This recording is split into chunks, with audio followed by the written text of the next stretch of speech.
We are live. Thank you for tuning in. So tonight's going to be a little bit different. I don't have no true crime. I have a true trip. I have a true IBOGAINE story that I felt like I should share. I had a buddy that said, "I didn't know you did IBOGAINE," and I said, I barely even know I did it too, but I did." And so he was asking me some questions, and we were gonna get together, and I was gonna tell him about a few things about it. And you know what? I'm just laying here, relaxing, worked all day. It's Easter. It's Easter. It's okay. It's okay. I'm all alone. I don't need to be with nobody on Easter because I can be with myself. All right. No, I'm just kidding. Anyways, so I was like, you know what? I'm just going to make a video about it. I'm just going to lay it all on the line. So here it goes. Basically, I better turn the mic down because I feel like I'm going to be getting loud in this one when you know, it was a pretty fucked up experience. I mean, it was not enjoyable. I will throw that out there. It's not a recreational drug. Iboga is not a recreational drug. I mean, I know somebody's lying when they try to tell me that they got ibogaine and did it in like on their own. Like, oh man, I've caught the ibogaine. I did. I don't know, man. It's not a recreational thing, man. I mean, you can't really see. You can't. I mean, I could not. I was blindfolded. I was blindfolded. And if you get up and move, you get violently ill. And of course, what did I do? I got up and moved and got violently ill. Thank God I was in a therapeutic environment. I had a doctor, I had the whole nine, and they gave me a little shot in the butt, went away, maybe a little Zolfran, I don't know. But my boy Isaac over in Rosarito, Mexico was the one that, got me dialed in. Anyways, so and the ibogaine clinic I went to, which I don't know, I'll plug it. It was called Living Clean Ibogaine. I'll plug it. They can pay me later. No big deal. Um the one I went to, so a lot of the ibogaine clinics, they just give you ibogaine and that's all you do. The one I went to gave me like a handful of different hallucinogens, and I'll break them down. I'll go over them. Yeah, if you got it, get out Google. Get out Google, because when I go over these, you're gonna want to Google them. You're gonna want to Google them. Um, there were some pretty crazy drugs, and I did not enjoy myself.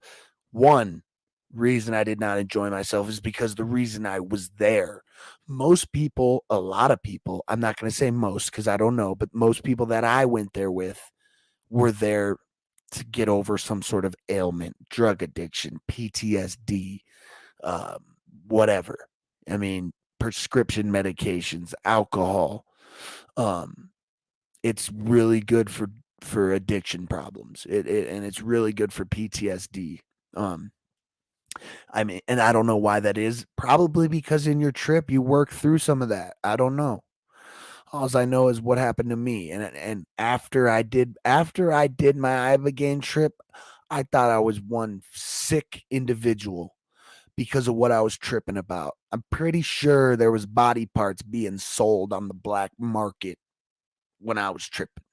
Okay, and it comes to find out, I think there's actually something to that. Something called a secret surgery. Basically, you're buying body parts and you're changing out your old body parts, getting renewed, refreshed body parts. So my cousin actually brought that up to me when I told him, hey man, I think I'm crazy. I was tripping about selling my kidney on the black market.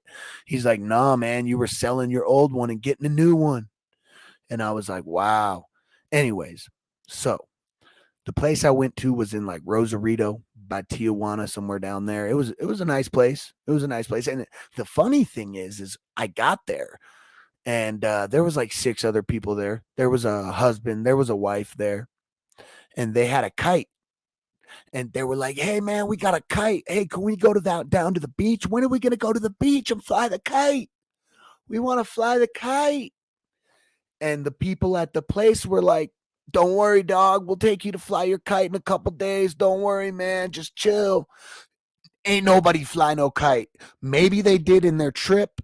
Maybe they went to the beach in their mind, in their trip, but no one physically left that house that week. It was an 8-day trip, and nobody left their house that week. Nobody left the house. They didn't even feed us.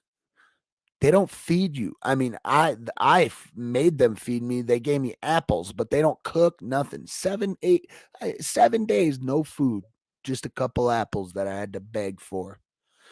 The reason that I don't know what the reason that is, but you're basically not hungry when you're on it. But I was. I had an appetite for sweets. I also had an appetite for cigarettes, and one of the whole points was to quit all that. But I was in bad shape. I was in such bad shape. They went and drove to town and got me a fucking $10 pack of cigarettes. Yeah, I was in bad shape. No one told me about the gray day. The gray day is the day you wake up from the Ibogaine trip and feel like shit. Anyways, let me go into why I was there. So I was on some drugs. I was on some drugs. Couple shots of heroin in my life. I've boofed a few things. Anyways, we be out here really boofing. No, not anymore. But anyways, so I had tried everything to get sober. I had tried it all, and it wasn't working. Most of it was because I wasn't ready, but I wasn't ready, and I tried 12-step. I even tried I can't remember this. Yeah, I even tried Scientology. Scientology. I tried that, and I'll probably make another video about that. I literally got stuck in a Scientology camp for 4 months. Anyways, I tried it all. And you know what? I heard about this Ibogaine stuff, and I heard it basically can cure addiction. It resets your receptors. And so I was like, I'll give it a shot. My family was through with me. They were more than happy to drop me off in San Diego and let me go to Mexico. And they were, I mean, most parents would be nervous. They pushed me out the car while it was still moving by the border. They said, get across the border. That's what they said. Anyways, so I go to San Diego. My dad drives me to San Diego. I said, Dad, I need a ride to San Diego. He said, they wanted me gone. Anyways, he takes me to Starbucks in San Diego. I do my last shot of heroin in the Starbucks in San Diego. We're waiting for this guy named Isaac. Isaac picks me up, write him a check for $3,500, and off I go to Mexico. We cross the border. I'm feeling pretty good. I'm nodding out. I'm high. But let me remind you, I did my last shot of heroin in the Starbucks, and I threw all my junk, everything away. I had no needles, no. I would save the cotton from the that I use as a filter. Usually I'd save it, so I had something. I had nothing. So even though I had just gotten high, knowing that I had nothing, and I was stressed. I mean, but they had me. Isaac was saying, "Don't worry, my friend. I'll take care of you. We get to the house. I give you a couple Xanax, and you go to sleep." And he followed through with that. Isaac was handing out the Xanax like Pez. Isaac was an ER nurse. He's a registered nurse. He works, the place I went to had legit doctors, nurses, and it was legit. Isaac basically had a Tupperware full of crazy drugs, legal in Mexico. Ibogaine is illegal in America, but it's legal in like Canada, Mexico, and there's some other places where it's legal. I believe a couple people died when they did the testing, and that's why it's illegal in America. And that there's probably other reasons, but I do believe a few people. It's pretty safe, but not 100% safe. It can cause some heart problems in a small amount of people, but I had doctors, I had ER nurses. Isaac, he had a Tupperware full, big old pookies, pipes, torches, because the DMT I did, I don't know what the hell what it was, but it was medical grade. Smoked it out of a big old pookie, torched it like you're smoking something. Yeah. And so anyways, let me back up. I get to the facility. Isaac gives me a couple Xanax and I pass out. Well, I don't know if any of y'all have done any drugs, but the next day I woke up feeling rough. I had been doing drugs for 4 or 5 years. I mean, I've been doing them for 15 years, but I mean, at that point, without taking any breaks, it was like a 3 year period. Um, and so I'm waking up. I'm not feeling good. This doctor comes. He's looking at me. I'm over here just hurting. He's looking at me. This girl is translating. He's like, "Cómo está y bien y tú?" Just fucking flashing lights in my eyes. And he says, "No, no bueno, no bueno." He says, I was I was too dehydrated, and usually they give you an IV of fluids, but I had no veins. I'd been shooting dope. So they told me I had to drink some pitchers of water. Basically, I signed a waiver because they wanted to not give me the treatment. Well, I signed a waiver that basically said I might die. Well, I think you have to sign that anyways, but I signed another one because I was like, I would rather die than leave this place without getting help. I wanted help. I was sick and tired of being sick and tired. So they say, okay, you can do it. They told me to drink a couple pitchers of water because when you do the ibogaine, the iboga, you're out for 48 hours. I mean, you're not drinking, you're not eating, you're just tripping. No eating, no drinking, just tripping. So they made me drink a couple pitchers of water. Okay, so and this wasn't in the brochure. And if it was in the brochure, no one would probably go because the first thing they gave me, pull out your Google and look this up. Kambo. KAMBO. It's frog venom of some sort, I believe. So and apparently it works somewhat it flushes all the drugs off of your receptors so that when you take the ibogaine can latch on cleanly and there's nothing really in the way. Let me tell you, the Cambo does not let you do not feel good. It's like almost like a Narcan of sorts. It just flushes your receptors. So what he did is this Isaac, they're playing music, they got incense going, they're playing, I don't know, fucking cucaracha shit, and he takes a match, lights the match, burns my arm. Tss, lights the match right below it, burns my arm. Tss, does that 6 times. So now I got 6 burns on my arm, up and down. 1, 2, 3, 4, 5, 6, or 5 or 6 or so. And he takes this frog venom, this Cambo, on a knife, and it looks like almost like if you've smoked dabs, it looks like wax resin. It's like this yellowy paste, is what I remember. I mean, I was going through it, and he wipes it on the burn. He wipes the venom on the burn. Instantly he puts a bucket in front of my face and he's like, let it out, let it out. I start puking. I'm like, I got a shit, take me. And they like drag me into the bathroom. I was like, get it off, get it off, get it off. And the only way to really get it off is to get in the shower. And so they threw me in the shower. I'm puke everywhere. I've got stool running down my cheek. I don't know. And they let the water run, and I passed out in the shower of pain. I mean, if anyone's ever been dope sick, you can't sleep, but I passed out of pain. Woke up on the floor in this shower, just drenched and just puke everywhere. I'm like, oh, what's going on, man? And they're like, oh, my friend, you going through it. And so they put me in this room, and let me tell you, I was struggling. This room was scaring me. There's brick walls everywhere. I'm just seeing shit. I don't know. I hadn't even started tripping yet, and I was tripping. Anyways, so he says, wait in your room for 40 minutes. I'll come up with the iboga and we'll get started. I'd already been there like over a day now. I mean, I've been there 36 hours. I'm like, let's get the ball rolling. So they bring you in a tester dose. They bring you in one capsule. The ibogaine I took was like a big capsule. It was like maybe some sort of, yeah, it was a big capsule. And they give you one. They say, here's a tester dose to make sure you're not allergic.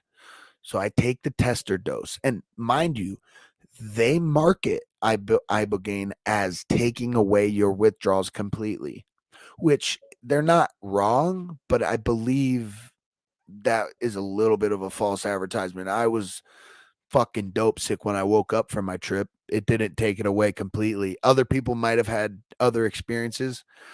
And in my trip, I believe the dope sickness played a part because I was tripping. Anyways, so he gives me a tester dose, and before you know it, just spinning. Just the world is spinning. I feel like I'm on the globe, and the globe is spinning 50,000 miles an hour, and I'm not spinning. Just going. And I get up and I open my door and I start walking down the stairs. I'm like, Isaac, Isaac. And of course, what they tell me, the ibogaine's going to make you sick if you move. Well, it made me sick. So I'm walking down the stairs. I start projectile vomiting down the stairs, and they grab me. They give me a shot in my ass, Zolfran maybe, I don't know. And they put me back in my room. He says 40 minutes and I'll be in, because there was 6 people. So Isaac was going room to room, dosing people up, getting everybody right. So he comes in and he's got 6 more capsules. He says, "All right, my friend, here is the bomb you're about to go into." He goes, "This world as you know it will be no more." He opened the window. He goes, "You see these cars? They'll be gone." He was fucking right. The cars turned into goddamn carnival rides. So right outside my door was a goddamn Mexican highway. Trucks flying by. You want to know what those turned into when I was tripping? Carnival rides. And I was in the dark carnival of hell. Also, you know that like that noise, like the clown noise, like ding ding ding ding ding ding ding ding ding ding ding, and like the noise of the games being played, cha-ching, cha-ching, like almost like a casino mixed with a fucking Ferris wheel going around, like the zipper. It was all going on, and I was stuck. So he gives me the 5 capsules, and boom, I take off. He was not wrong. This world, will be no more. But the thing is, when I woke up 48 hours later, the world was back to the fucked up world I knew. Anyways, so I go into this trip, and mind you, you're blindfolded, and it's because like if your eyes are open on ibogaine, like for me, it was just like wobbly and blurry and burned. I'm guessing, kind of like other hallucinogens, your pupils blow up so much that you have to have blindfolds, but it fucking burned and everything was spinning, man. It was not something to take lightly. And mind you, so you're in your room tripping, and one thing I noticed is every time I'd get up and I'd stumble around, they would come out of nowhere and be like, "Where you going? Where you going?" And they would hold me. These guys that work for this place, the room is dark, there's music playing, there's incense being smoking, and I'm tripping on the bed, just going out of it, and they're just sitting on the floor in the corners, just there for you. They're there for you if you try to get up, because you can't really walk on this shit. They're there for you. One time I had to go to the bathroom, and I slightly remember pissing in the toilet, and just I feel like my piss turned into smoke when it hit the water. It was like that's all I remember with that. But so the trip itself was, I mean, it was hard to explain. I do remember the doctor pulling my my eyes, my blindfold up and shining a light in my eyes, and I remember thinking like, dude, is that a Martian? Like, not like a Martian like I thought he was a Martian, but just like it almost looked like it was somebody standing over Earth, shining a light like the moon. It was like his flashlight was the moon, and I could see his face, and I couldn't figure out what it was. But it was the doctor, and so in my trip, I was so I saw my family tree. I saw my grandpa, I saw my dad, my mom, my grandpa on my mom's side, my great grandparents. There are all these prominent, awesome people. And here I am, the shit stain, literally. I seen myself on the family tree as a skid mark, literally. And it was like, wake up, man. You're fucking your life up. And you want to know what the crazy thing about the family tree is? On the family tree below me, I had a kid. And at this time, I did not have a kid. But when I woke up from my trip, the first phone call I got from my son's mom was that she was pregnant. And I fucking tripped that I had a kid. It was, dude, she took the pregnancy test on a Tuesday afternoon at the exact same moment I was in my trip. That alone was just baffling. I mean, that was crazy. The first call, she said, I didn't want to tell you because I want you to be there and not have to worry, but I just can't hold it in. I'm pregnant. I was like, I knew it. I tripped about it. But another part of my trip that really had me thinking I was a sick individual was I was selling body parts on underground in China. I was hustling body parts in China. And basically I was tripping and I would all of a sudden I'd have no leg. I would cut it off. I'd cut my own leg off and I would take it to this market in China and I would say I would sell it and I'd buy a new one. And I did that with every body part on my body. And what really thought made me think I was fucked up is I did it with my dick. I did it with my dick. I sold my dick on the black market in China. And I bought a new one. And guess what? I got it from China, so it's definitely smaller. Just kidding. Anyways, so damn, the Chinese dicks things got me all flustered. What happened? What's going on? Okay. So I woke up from my trip. And by the way, when I woke up from my trip, I felt like I got hit by a bus. The dope sickness from the heroin was back full force. And I went up, I told Isaac, I go, man, what the fuck? You guys told me it would take my dope sickness away. And he goes, oh, my friend, I forgot to tell you. Today is the gray day. It's the gray day. I said, what is the gray day? That was not in the brochure. Gray day? I feel like this is like the death day. No gray day. What's this gray day? This is a black and white situation. I don't see no gray area. Long story short, he said it, it's the recovery day. You've been laying in bed for 3 days, tripping. Long story short, I suffer through the gray day. I was sitting under a blanket on the patio, smoking cigarette after cigarette. By the way, there was no cigarettes there. They had to go get me cigarettes because you're supposed to quit everything. Well, I told them I was gonna dive off the fucking balcony if I didn't get a cigarette. So I got cigarettes. They went and got me a pack. And then so that night, so this is like day 3. The night of day 3, the place I was at, they give you Shangra. I think it's Changra. I'm actually not exactly sure. I might look that up. But they gave me Shangra. Let's see exactly what that is. Shangra, Kankan, a city in Turkey. That's definitely not what they gave me. I don't know how to spell it, and I don't know what it exactly was, but I believe it's like a mixture of DMT and ayahuasca. I don't know. But they gave me the Shangra, and the funny thing is I smoke it out of a crack pipe. This guy Isaac, I'm laying in bed, I'm hurting. He gives me the crack pipe and he lights it. He goes, inhale, inhale. I take this big old hit and basically just confetti comes running down. And it was just like 5 minutes of like beautiful lights and the walls were just confetti. The only way I could think of it is if I won the Super Bowl. And I was having a Super Bowl party in my room. I mean, I had won. And it ended 5 minutes later. And believe it or not, the Shangra really helped offset the way I was feeling from the from the ibogaine. It was just really offsetting it.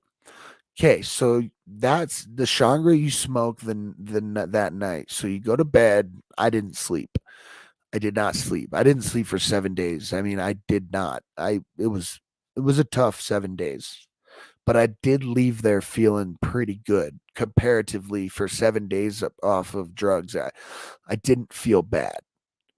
Um, and what they say that the ibogaine is able to like kind of reset your receptors, and the reason they give you the kambo to flush your receptors, they give you the ibogaine because it latches on and then kind of like helps reset those neural pathways, and then the shangra does something, and then guess what we did the fifth day? The Big Lebowski, the DMT. We did DMT the fifth day, and I fucking hated it. I I remember taking a hit, and I was like freaking out, and I was fighting it because I was in a bad headspace. I was fighting it, and that's what he kept saying. He goes, "Let the medicine work. You're fighting it. Be a soldier. Stop fighting it." That's what he told me. But anyways, I was, dude, I remember like at the end of the trip after I had blasted off to like intergalactic